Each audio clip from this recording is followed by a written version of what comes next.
Let me switch it, my phone. Hello, and a very warm welcome to the Happiness Chat. When you educate one person, you can change a life. But when you educate many, you can change the world. Education is the most powerful weapon which you can use to change the world, said the great Nelson Mandela. The beautiful thing about learning is that no one can take it away from you. Just reading these quotes on education is so uplifting. Today, I am excited because I have one of the most well known faces in the field of education in UAE as my guest. It gives me great pleasure to welcome Mr. Kamal Puri to the Happiness Chat. Thank you very much Th- for joining me today. Thank you, Shilpa, and thank you for giving me an opportunity, at least, to talk to the audience and express the thoughts what I have in my brain. It's an absolute honor to have you here. So let me just jump to the questions. A movie can be made on your journey. It's been so eventful as well as inspiring. Will you share it with us, please? Yeah, sure. Born and brought up in New Delhi, India, in middle class family, and middle class family always has a top priority in their whole life is to educate their kids. So got my schooling, colleging in Delhi. The plus point is at very early age, I started working at the age of 18 and continued my education till the age of 40, along with all my professions. So academic one side, experience on the other side, both were going hand in hand. And then I always believe knowledge is an equity. Knowledge is the base for creation and innovation. People can take away your house, people can take away your car, people can take away all your assets, but nobody can take away your brain. You can encash anywhere in the world. And that was my belief. And especially whatever you do in a day, write your diary in the night and see what are new things you have learned in your life, not day to day, whatever you are doing. That also added a lot of things in my personality. I worked for an airlines for 10 years, where training manpower and making it sure they are enhancing in their profession. So this is my beginning from where I started. I moved to Middle East in 1981. So 39 years in the Middle East. 9 years I've spent in Kuwait, and now 30 years in UAE. Amazing, amazing. So tell me, what drew you to the field of education? In airlines, we used to train people for ab initio training of 3 months. You give them salary also, and you are investing on their training. So this idea came in my mind. Why not I should open for open public, train them and provide to airlines? That is why the name Skyline was established. And this idea got a big success. In initial year in 1986, I announced 80 seats for a particular diploma. I got more than 540 applications. So from there, the growth started. And then education was always close to my heart because I always feel it's a noble profession. Today, when I look back, once one of my student, age of 75, came with his grandson, wife, children, all this. And my secretary said, somebody wants to see you. I said, who's that gentleman? Generally, I go out of my room and bring the person in. And when I opened my door, I saw a whole family there. I said, okay, he came inside. And then he raised a finger on me and said, "This is the gentleman who made my life." He is telling his grandkids. So wherever I travel all around the world, I find my students. So that is the satisfaction you get. The kids always will listen to their parents or to their teacher, and they take it as this is the lines which we have to remember what the teacher is saying. When you pick up BBC, you pick up CNN, you always see that uh, when we are asking for expert comment, a university professor who's doing research on that particular area, and that professor will come and give expert advice on that. Secondly, as you started in the beginning, when you give a food to somebody, the person will come back to you again and again. But once you give an education to somebody, that person will always remember you and make his own living. And the growth of the country is by two factors. One, either you have a natural resources. Second, you have educated people. The examples could be various countries. So once you start educating people, assurance of success is always there. So education was always close to my mind, and I started with the education and continued with the education, but expanded into various fields, other fields also. That's wonderful. I so agree with you, and myself have the deepest respect for education. So, when I was doing my Google search on you to be a little updated, I read a bit about your story. So, it must have been terrible to be uprooted from Kuwait and then start all over again in UAE. What challenges did you face in establishing yourself in UAE? Shilpa, I am very lucky guy. Since my childhood till now, I never call it a problem. I always call it an opportunity. That is what my father also taught me. He taught me, number one, to anything happen in this world, it always happen for better. Number one. Number two, anything you pick up, you have to win. You have to win. So that was not a challenge. When Kuwait invasion took place, I was in Saudi Arabia. The UAE government, especially Sharjah, was approaching me from 1987.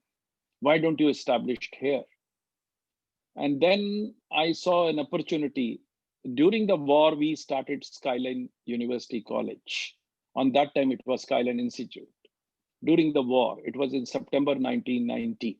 And when we started on this, uh, again, success were, followed us.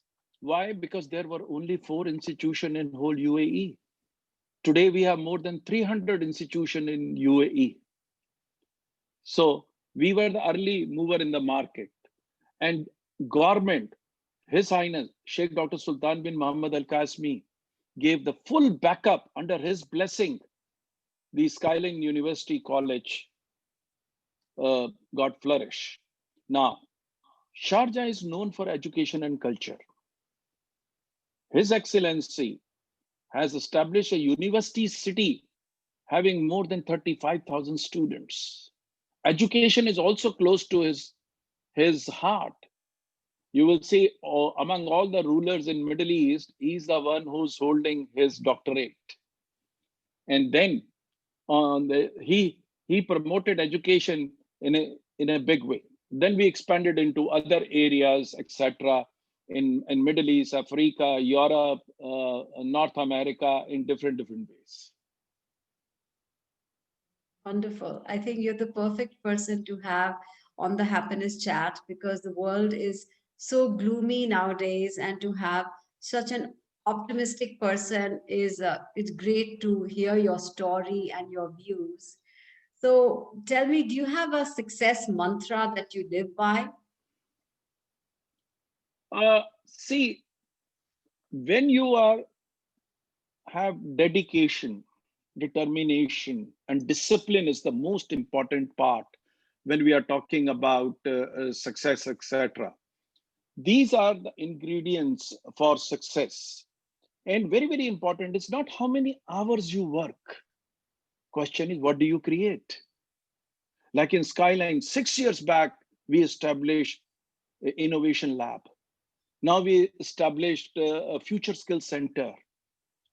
So success, when we have to convey to the others, I always say, look, pick up your passion, whatever passion you have, make it as profession. Then nobody can stop you, because a professional is always 24 hours on job. May not be physically, but mentally. So it is very, very important for every human being to pick up passion, refine it, and make it your profession. That I think would be the most ideal situation when your passion and your profession are aligned. It's a beautiful place to be in. And then I don't even think that you need motivation, because since it's your passion, it just flows. So that's Yes. absolutely wonderful. So, since you've been through so many upheavals in your life, what advice would you give to us to face these challenging times? COVID-19 is, I consider as people regret, but I see a lot of opportunity. I feel it's a blessing. When I'm using the word blessing, see, we were talking about technology from more than last 5 years, where I used to say in various conferences that automation will take over a lot of jobs, and then people have to reskill, and people have to see what they have to do. In COVID-19, most of the things have accelerated. See, you and me today are having an interview while sitting at homes. So think about it, how many business professionals were flying and having meetings all around. We are operating university in UAE as well as in Nigeria while operating from homes. Number one, productivity has increased. Number two, we have given an options. Even if everything becomes fine after vaccine and all, give an option to staff members. Wherever they feel their productivity is higher, whether at home or from the office, choice is theirs. And not only productivity, all organization has to be remodeled, and digitization has taken first place. Now, skills have overtaken knowledge, because what is happening? Fintech, medtech, green tech, edutech, food tech, everything is linked with technology now. And technology makes your life very easy. I'm using technology more than last 5 years. I get up. Who wakes me up? Alexa wakes me up. Morning prayer. Who who sounds? Alexa sounds. Moment I go for my walk and exercise, Fitbit. I come back. I have a patch on my body for measuring my diabetes sugar level. So technology is everywhere, and technology is your assistant, which makes your life more easier. So in COVID-19, a lot of business opportunity I see. For example, the fine dining reducing, QSR, quick service restaurants were there. But now cloud kitchen has taken over. 3D in food, in other things, in construction. Like today morning, I was just going through a newspaper. I saw a story Singapore has made through 3D meat production, vegetable burgers. So the things are changing now. Absolutely. You said it so well. I was just thinking of uh, two, three quotes which I like very much, which are perfect for you. That an optimist sees obstacles as opportunities disguised. And that's exactly what you were trying to share with us, that how COVID, with all the gloom that it brings, there's still so many opportunities, but we just need the mindset, I think, to see them. And thank you so much for, opening our windows and broadening our horizons so we can appreciate such opportunities. So, you touched upon technology and what a huge role it plays in our life. But I think it's very interesting for people like you and me. We were taught on a blackboard when the teacher wrote with chalk, and now everything is, on your laptops. So, how has technology changed the landscape of education over the years?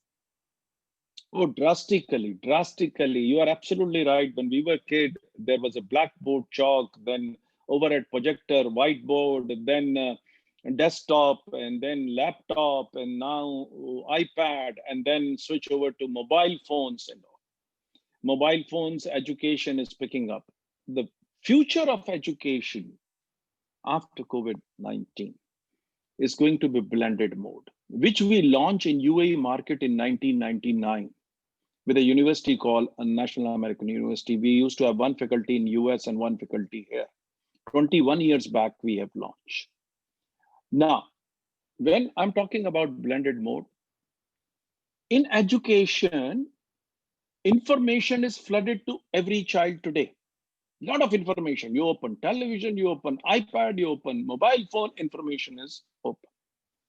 Which information is to be converted? This is what we have to decide. Third, when you convert, which information is to be applied? Here the role of mentor comes. In classroom, we don't have to give information that YouTube, Google's give you information. So what do we do in classroom? Especially in higher education, like in MBA or undergraduate program, we talk about concept, analysis of concept. How do you apply? Do you understand that? And then follow up on that. So in blended mode, what will happen? Concept will be explained through technology. Application will be carried in the campus. And very, very important for us, if I have to remember history and I have to do something, nowadays I go to Google, press a button and everything comes to me. So I don't have to full my server of the brain. What I have to learn speed, how to retrieve that information and convert it into knowledge wherever I required. And education is such.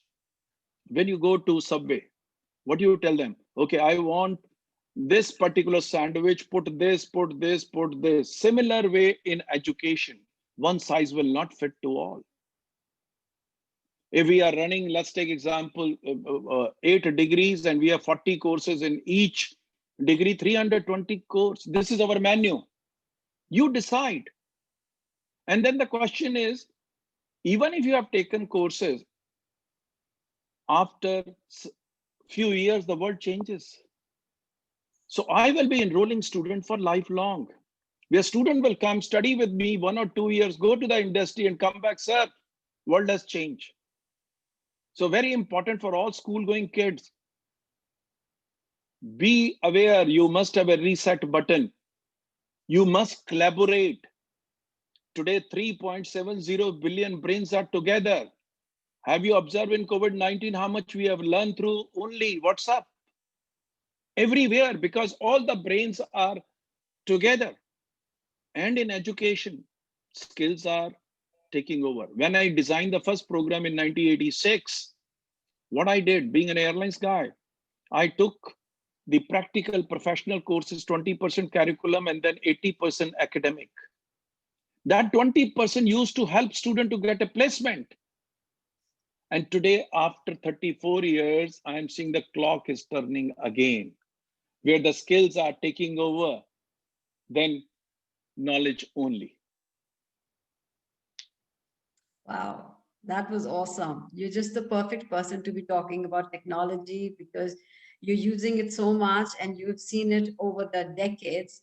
So tell me, do you think artificial intelligence that many people fear will threaten jobs in reality? And how does one coexist with it and use it in the most effective manner? Yes, as far as artificial intelligence is concerned, there are two kind of workers. One, those who are doing the routine job every day, same job, that will be taken over by artificial intelligence. Why? Because you are doing the similar kind of jobs. Any jobs which is involved in creativity, something new happening, etc., that will be difficult for the technology to take over. And it is not only artificial intelligence. Now, augmented reality, robotic, blockchain, these are the areas slowly will make all repeated jobs going away. Every human being has to be more creative and think out of box. Take an example. In Germany, the shoe manufacture factory is totally 100% automated. Go to the Switzerland, see the cheese factory is 100% automated. Look to when I talk about green tech in China, 300,000 drones only for putting seeds. So what is happening by this process? Retail going to technology. Now, AI is important, especially the industry which are going to get disturbed now. Previously, travel and tourism. I still remember in 80s and all, you used to go to ticketing office, book your ticket, go to the hotel booking, and then car rental booking. Nowadays, with your mobile phone, you book everything in package concept. Now, think about it. Previously in banking, retail banking, you go to the bank, withdraw money, or now you do transfer by one click, right? And then you have an Apple wallet where you scan and you pay. Then you have Amazon Go, where you don't require anybody at a cash counter, etc. And McDonald's have already implemented on a screen, you can pay, you don't require cashier. The things are changing. So what we have to do, we have to change the education system to meet the challenges. Jobs will not reduce, jobs will increase, because previously you were managing the human being. Now you will be managing machines. So there are high skilled jobs, more jobs will be coming in. That is why corporates are very important. When we are designing the curriculum, we bring the one side is the corporate, second side is the academic, third side we have are the students. These three party decide the curriculum, teaching methodology, etc. And every educational institution will have a tripart agreement. One side, technology company. Second side, content producer, which is the university or a school or a college.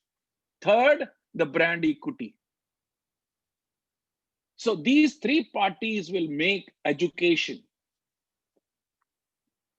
Wow, I'm getting to learn so much from you.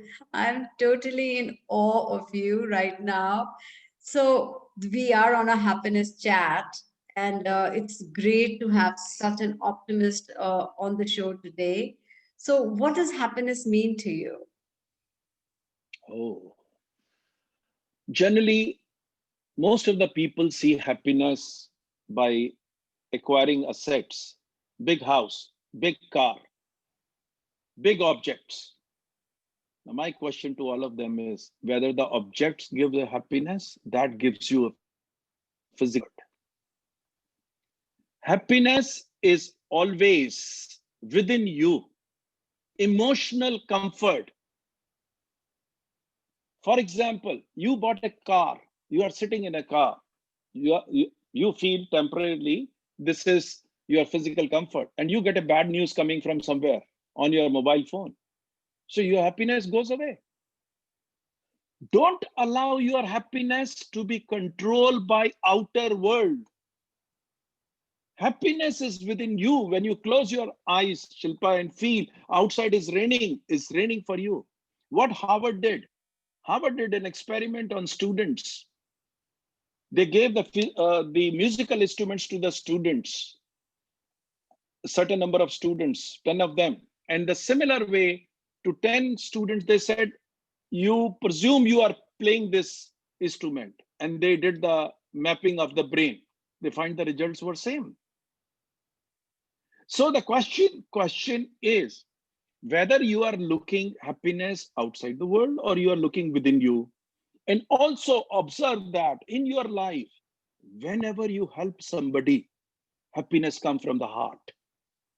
It tells you you have done something good. So in this process, according to me, whenever you want to feel happy, first thing you make your own benchmarks. Husband and wife, if you ask wife, what one thing you feel that you should change and you will be happy with your husband, she will say X. You ask husband, I will change Y. But the question is, both are wrong. Don't try to put your benchmarks on others. What is a relationship? Relationship, when we are talking about any person who thinks about you all the time, he's your relative. So when you are talking about happiness, happiness is within you. Don't expect world to meet your benchmarks. You have to be like a light, what we call diya. Give, give, give. That when we do outside the world give and take, that is called transaction. But in family, we don't give, we don't do transactions. We give, we give, we give. Wow, what a beautiful definition of happiness. I mean, it's amazing how you've gone from technology, artificial intelligence to the human aspect of it. You've summed it up so beautifully. I too believe that we should keep the keys of happiness, of our happiness in our own pocket. You know, we should not be dependent on circumstances as well as other people. And I think the beauty of happiness is that you get so much happiness out of doing things for people, out of giving whatever you can. So it's such a win-win situation that you're doing something for someone, you're making someone happy, and in turn it bounces back and it makes you happy. So I think it's Shilpa, been Shilpa, I have observed you. Sorry to interrupt you. no I no have observed you. You are the best giver. You give to the community in terms of various articles, various books, various this thing. This is the best gift. And that too, in your article, I see you are writing with from your heart. It is not because you want to please somebody or you want to do that. You are writing what is the reality. And the feedback, the book of yours, one of the lady was talking to me yesterday only, and she was mentioning, I read 70 pages in a day. I never read. It's so interesting book. So you are a giver, which you are giving to the community. Your experiences, your analysis, and this excellent job you are doing. You're very, very kind, Mr. Puri. In fact, I so like twice in a month, I get a WhatsApp from you. Every time my article is published, I get a very nice feedback from you, and it's very heartwarming and very kind of you. So it's been such an honor to talk to you. It's been so inspiring, so enlightening. Thank you so much for joining me today, and you're an ocean of knowledge and you're spreading it far and wide through your Thank you. educational ventures. I cannot think of a more noble deed. So, thank you so much for joining me today. And for everybody out there, until we meet again, be happy, be safe. Thank you. Thank you. Thank you.